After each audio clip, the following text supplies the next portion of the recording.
फैजाबाद धरना commission report गैर तसल्ली बरकरार, कई अहम नुकात को नजरअंदाज किया गया। रिपोर्ट TORs पर पूरी नहीं उतरती। सुप्रीम कोर्ट का फैजाबाद धरना इंक्वायरी कमीशन रिपोर्ट पर मायूसी का इजहार, कमीशन से अदालती ऑब्जर्वेशंस पर तहरीरी जवाब तलब। चीफ जस्टिस ने कहा कमीशन को जो काम दिया वो नहीं किया, बाकी पूरे पाकिस्तान को ठीक करने की बातें लिख दी। इंक्वायरी कमीशन ने सिर्फ फैजाबाद फैज़ हमीद के बयान पर ही इन्हिसार किया। इंक्वायरी होती नजर नहीं आ रही। कमीशन ने कोई फाइंडिंग ना दी और मुल्क को होने वाला नुकसान पर कुछ ना लिखा। अगर 2019 वाले फैसले पर अमल करते तो शायद 9 मई ना होता।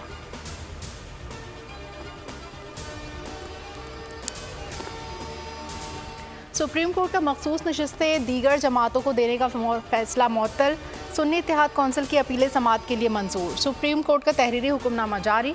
जस्टिस सदर मिनुल्लाह ने कहा इजाफी बैठे हुए लोग अगर पार्लियामान में वोट का हक इस्तेमाल करें तो ये ज्यादती होगी। अदालत ने वाज़ेह किया मेंबरान के अब तक के डाले गए वोट और कानून साजी में राय मुअत्तल तस्वुर नहीं होगी।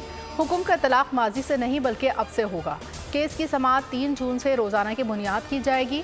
अटॉर्नी जनरल ने प्रैक्टिस एंड प्रोसीजर एक्ट के तहत लार्जर बेंच की इस्तदा कर दी। पाकिस्तान का चांद की जानिब सफर कामयाबी से जारी। IQ कमर चैंग E6 के हमरा खला में रवा दवा। मिशन 5वें रोज चांद के मदार में पहुंचेगा।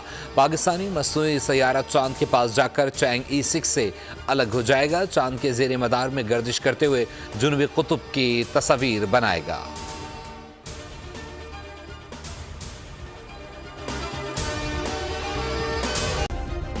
सब्सक्राइब करें और बेल दबाएं ताकि कोई खबर रह न जाए।